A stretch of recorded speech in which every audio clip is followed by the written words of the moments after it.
देखिए पिछला वाली 4.3 हो गया आज, और केवल इसका एक ही सवाल बचा है।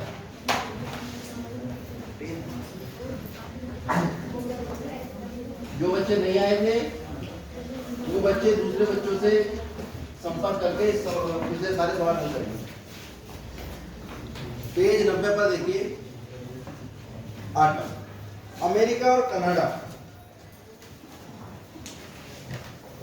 जैसे देशों में तापमान फ़ारेनहाइट में नापा जाता है। फ़ारेनहाइट क्या नाम लिखा है इसमें?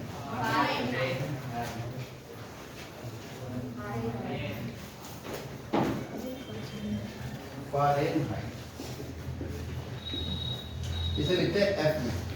ये जो आप देखते हैं कि 102 डिग्री बुखार है, 103 डिग्री बुखार है, सुना है 104 बुखार हो गया, वो फ़ारेनहाइट में होता है।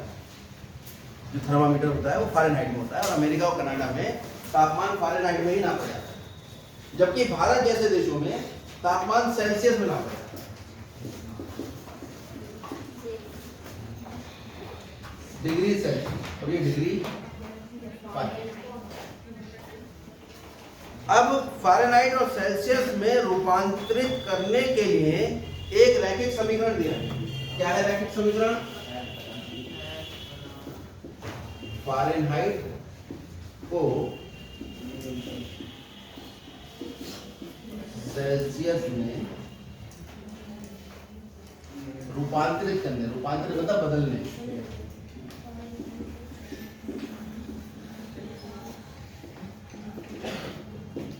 इसको रूपांतरित करने का जो सूत्र है वो है F बराबर 9/5 C प्लस, ठीक है, ब्रैकेट चाहे लगाओ चाहे मत लगाओ, इससे पता है कि ये जो है अंश में गुणा करें। क्या क्या कह रहा है? सेल्सियस को x अक्ष पे लेना है और फ़ारेनहाइट को y अक्ष में लेना है, और रैखिक समीकरण का आलेख आपको, रैखिक इसलिए क्योंकि इसमें घात 1 है, और आपको सेल्सियस को x अक्ष पे लेना है। पहले हम अक्ष बना लेते हैं, जिनके पास ग्राफ पेपर है वो ग्राफ पेपर बना लेते हैं। आप सब जानते हैं कैसे बनेगा। ये x अक्ष होता है, ये y अक्ष। इसमें पैमाना मान लेते हैं 1 सेंटीमीटर बराबर 10। कितना मान लेते हैं? 1 सेंटीमीटर बराबर 10। यहाँ पर x अक्ष पे तो सेल्सियस लेना है हमें,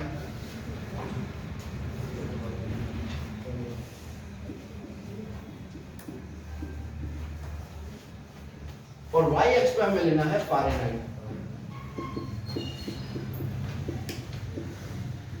फ़ारेनहाइट को कहते हैं F और सेल्सियस को कहते हैं C। यानी हम x को x ना कहकर C कहेंगे और y को y ना कहकर, कोई दिक्कत इसमें? अब पैमाना मान लेते हैं। पहले तो निशान लगा लो 1-1 सेंटीमीटर, पैमाने से बनेगा ये।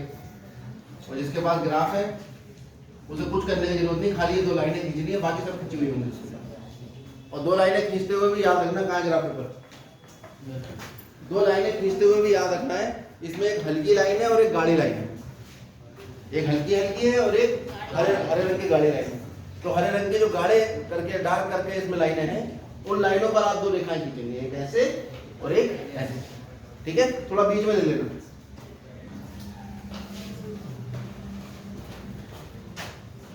-1, अभी कुछ मत करो,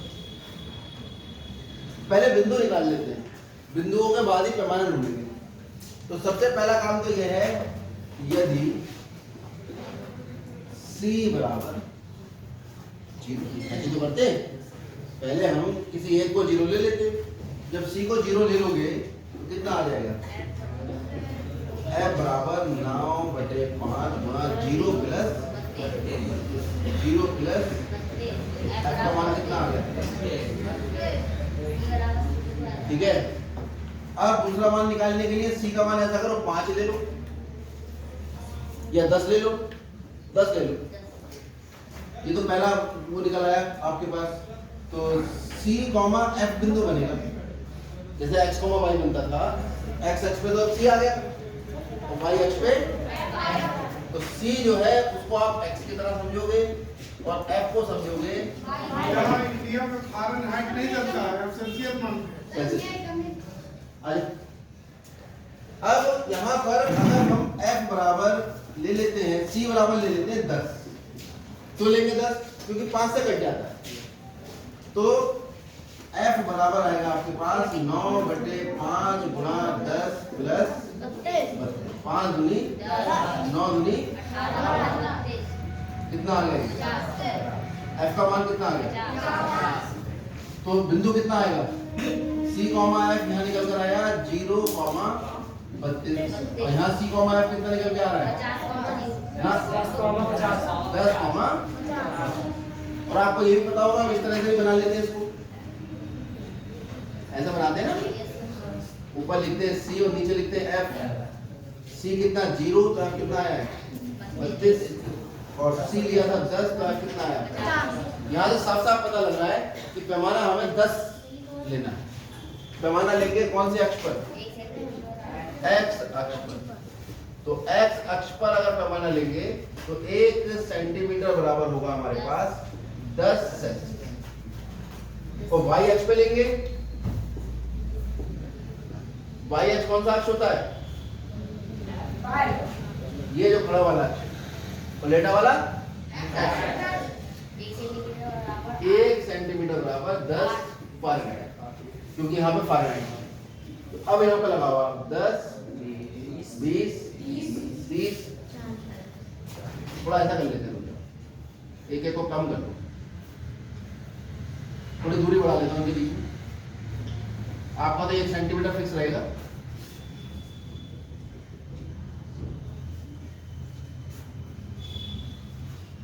या 10, 20, 30, 40, 50, आपको अच्छे से दिखेगा, थोड़ा बड़ा बना, ठीक है? ऐसे ही ले लो 10, 20, 30, 40, 50।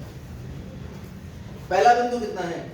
0,32। आप अगर ग्राफ में देखेंगे तो ग्राफ कॉपी में आप देखेंगे दो लाइनों के बीच में, दो जो बड़ी वाली लाइनें हैं, इसके बीच में 10 छोटी छोटी लाइनें हैं, और इन दो मोटी लाइनों के बीच में एक पतली लाइन है बीच में दोनों की, वो आधे पे होगी, तो ये आधे पे होगी, ठीक है? तो कुल मिला के 10 खाने बने हुए हैं दो लाइनों के बीच में। इस तरह से है ग्राफ कॉपी आपको। ये दो मोटी लाइन है, इनके बीच में 1, 2, 3, 4 और फिर 5 एक मोटी लाइन, 6, 7, 8, 9, 10। देखिए बिंदु निकालने के बाद अब हम बनाएंगे ग्राफ।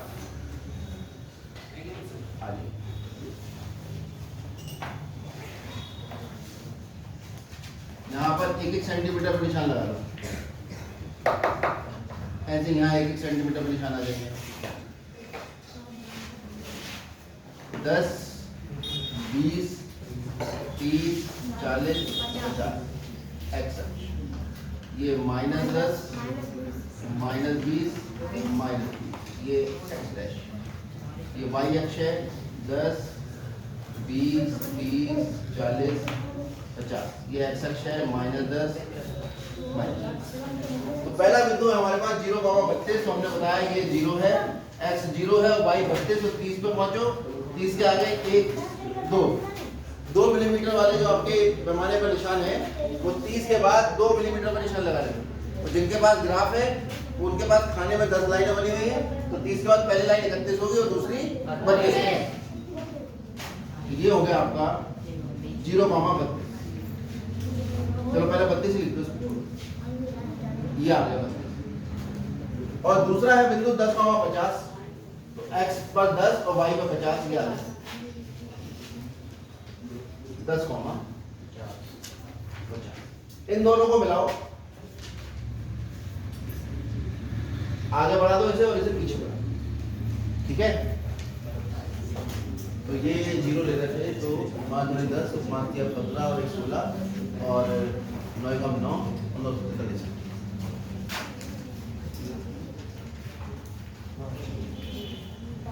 ये आया,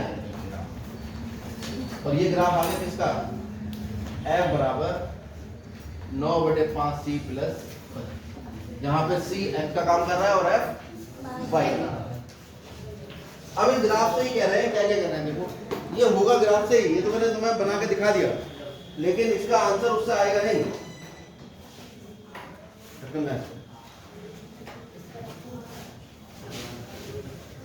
ढक्कन देखो कहाँ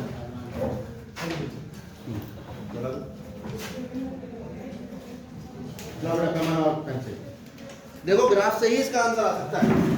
ये हमने बना लिया, ये आ गया 31 और 32, ये आ गया, और 10,50 ये आ रहा है, 10 से ऊपर और 50 के सामने ही।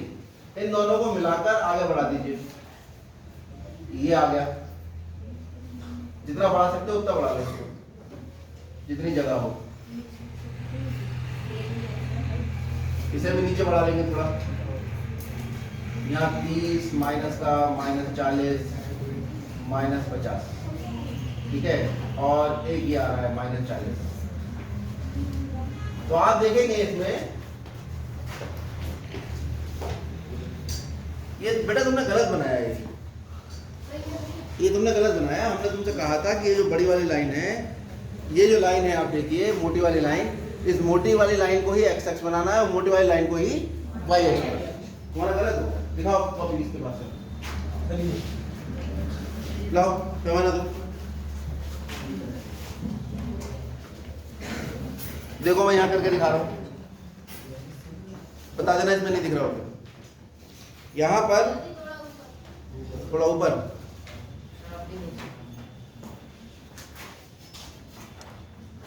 खोलो इसको,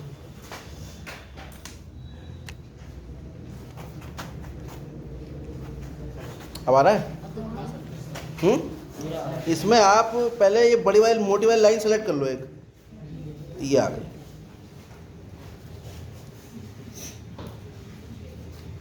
ये आपकी वाई अक्ष है, ठीक है। और फिर नीचे ही मोटी वाली लाइन एक और सेलेक्ट कर लो, ये आपकी एक्स अक्ष आ गई। कोई दिक्कत? ये आपका मूल बिंदु आ गया 0,0। अब यहाँ पर 1-1 सेंटीमीटर में खुद निशान लगे, तो ये 10, 20, 30 अपने अपने ग्राफ में करते जाइए साथ साथ, 40, 50 ऐसे यहाँ आ जाएगा। कॉपी दो, पीछे लगा देंगे। फिर ये आएगा ऊपर, यहाँ पर ये 10, 20, 30, 40, 50। तो पहला बिंदु है 0,32। तो आप देखेंगे x पर 0, y पे 32, 30 के आगे एक 31 और एक खाना 32। और दूसरा बिंदु है 10,40। तो x पर 10 और y पे 40, ये आ गया 10,50, ये आ रहा है। x एक्स पे 10 चलेंगे, ऊपर की तरफ 50 चलेंगे। दो बिंदुओं में इन दोनों बिंदुओं को आप मिला देंगे, बहुत ध्यान से मिलाएंगे, जरा सा पैमाना इधर उधर हुआ नहीं और ये क्वेश्चन गलत हुआ नहीं।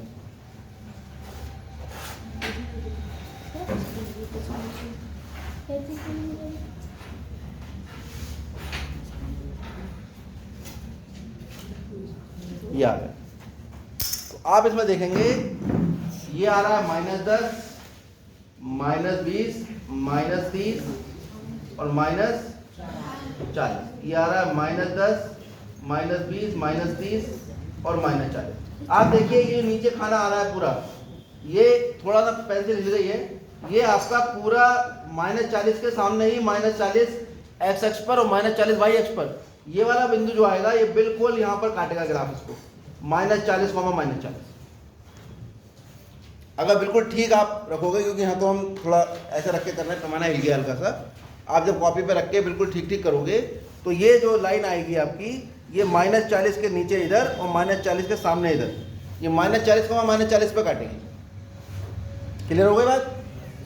यहाँ आपका 0,32, 30 के ऊपर 1-2, पेंसिल की नोक बिल्कुल पतली, फिर 10,50, दोनों को मिलाओगे, पीछे लेके जाओगे, और यहाँ पर ये जो है -40, -40, यानी 4 इधर और 4 इधर।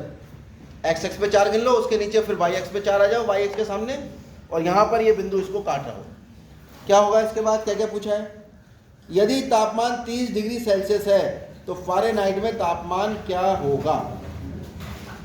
अगर तापमान 30 डिग्री सेल्सियस है, ये है 30, देखो इधर, तो फ़ारेनहाइट इधर वाले अक्ष पे आएगा, ये जहां भी इसने काटा है, यहाँ काट रहा है, ये कितना है जरा लगाओ, 50, 60, 70, 80, 90 और 80 और 90 के बीच में आ रहा है, ये 85 के आसपास आ रहा है।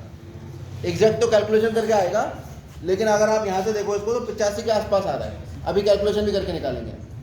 दूसरे पार्ट में कह रहा है कि तापमान 95 फ़ारेनहाइट है, तो तापमान 90 और ये आ गया 100, 90 और 100 के बीच में ये आएगा 95, 95 के सामने यहाँ आ जाएगा, ये ग्राफ यहाँ आ जाएगा, ये काट रहा है। और इसके नीचे अगर हम आएंगे देखेंगे संगत बिंदु के, ये आ रहा है 35, कितना आ रहा है 35 एक्स अक्ष पे, यानी एक्स के सापेक्ष देखा, वाई पे देख लिया, यानी सेल्सियस देख रहे हैं तो फ़ारेनहाइट निकल के आ रहा है, और फ़ारेनहाइट देख रहे हैं तो फ़ारेनहाइट के सामने बैठ जाओ, फ़ारेनहाइट के सामने लाइन पे आ जाओ तो हम नीचे देखेंगे सेल्सियस निकल आएगा। एक मिनट, इसके बाद तापमान 0 डिग्री सेल्सियस है, अगर तापमान 0 डिग्री सेल्सियस है, ये हो गया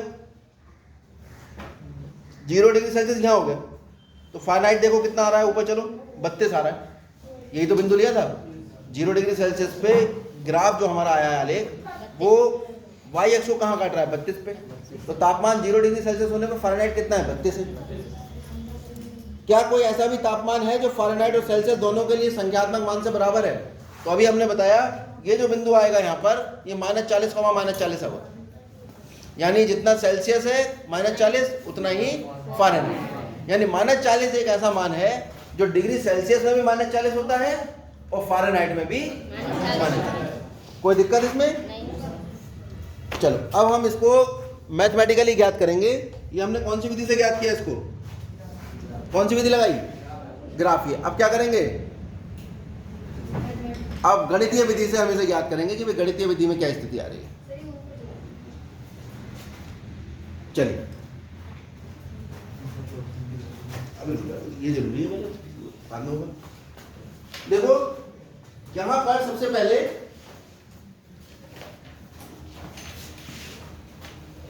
सेल्सियस को एक्स अक्ष और फ़ारेनहाइट को वाई अक्ष मानकर ऊपर दिए का रैखिक समीकरण आलेख कीजिए, वो हमने खींच दिया। दूसरे पार्ट में कह रहा है कि यदि तापमान 30 डिग्री सेल्सियस है तो फ़ारेनहाइट में तापमान कितना होगा। क्या कह रहा है दूसरे पार्ट में, कह रहा है यदि तापमान यानी सी का मान 30 डिग्री सेल्सियस है,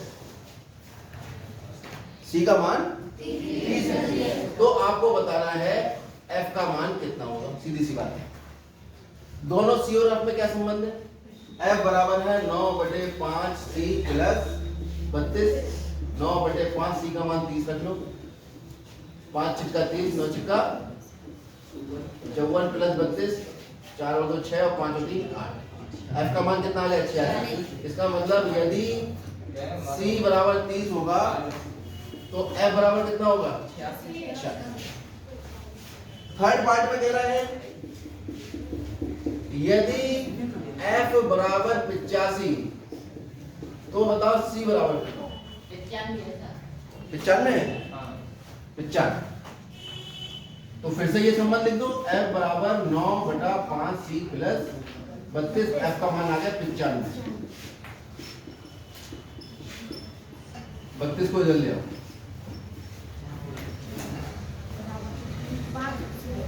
5 में से 2 गया 3 और 9 में से 3 गया 6। 5 को इधर गुणा कर दो और 9 से भाग कर दो, 9 सत्ते 5 सत्ते, यानी सी बराबर आ गया आपके पास। आप यहां से अगर देखोगे 30 और 40 के बीच में होगा और इसके ऊपर अगर चलोगे तो यहाँ का जो बिंदु आएगा उसमें एफ आपको 95 मिलेगा। ग्राफ से आप चेक कर सकते। इसके बाद यदि तापमान 0 डिग्री सेल्सियस है तो फ़ारेनहाइट कितना होगा, ये होगा दूसरा पार्ट। तीसरा पार्ट यहाँ पे कर रहा हूं मैं, यदि c बराबर 0 तो मैं निकाल चुका हूं ना f का मान कितना है, 32। तो ये निकालने की आवश्यकता नहीं। अब कह रहा है कि यदि f का मान 0 हो जाए, f बराबर 0 फ़ारेनहाइट कह दिया, जिसका मतलब f का मान हो गया, तो आपको बताना है c बराबर कितना होगा। संबंध तो यही है। F का मान 0 रख दो, 32 को इधर ले जाओ,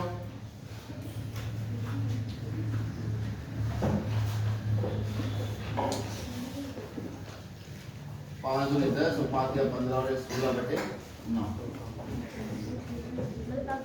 सी बराबर आ गया माइनस का 9 एकम 9 और 9 सत्ते 63, फिर 7 बचा, 9 सत्ते 63, फिर 7 बचा, 9.7 फारेनहाइट, 17.7 फारेनहाइट लगभग। ये 7 आता जाएगा, ठीक है, 7 आएगा। तो आप इसे ऐसा कर सकते हो 17.8 ले सकते हो, कोई दिक्कत नहीं। इसके बाद है पांचवा सवाल, पांचवा यहाँ कर रहा हूं।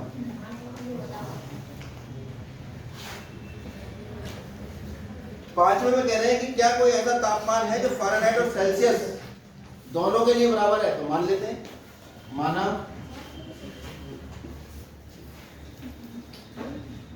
फ़ारेनहाइट तथा सेल्सियस के मान x के लिए समान है। कहने का मतलब ये हुआ F बराबर C बराबर x या K कहते हैं। K कौन सा मान है? वही कह रहा, बताओ क्या ऐसा मान कोई है पूरे ग्राफ में जहां पर फ़ारेनहाइट भी उतना ही है जितना सेल्सियस है। तो हमने कहा ठीक है, मान लेते हैं F और C दोनों बराबर हैं और दोनों किसके बराबर हैं? K के बराबर। समीकरण क्या था हमारे पास? F बराबर 9/5C प्लस F की जगह K रख दो और C की जगह भी K रख दो प्लस 32। ये 9/5 इधर ले जाओ, एलसीएम ले लो 5, इसके बटे में 1 लिख लो, 1 पंजे 5, 5 एकम 5 के से गुणा करो, 5 के माइनस 9 के बराबर 32। कितना आ गया ये? माइनस का 4 के बराबर 32 गुणा 5 और के बराबर माइनस का आ जाएगा 32 गुणा 5/4, 4 अट्ठे और 8 पंजे, तो माइनस के बराबर 40, तो के बराबर आ जाएगा माइनस का 40। अतः F बराबर C बराबर माइनस का 4। ऐसे नीचे को आगे चले जाओ इसके, क्योंकि जगह नहीं थी इसलिए इसने इधर किया है, ध्यान रखो इस बात। तो -40 ऐसा मान है जिसके लिए F और C दोनों आपस में समान है।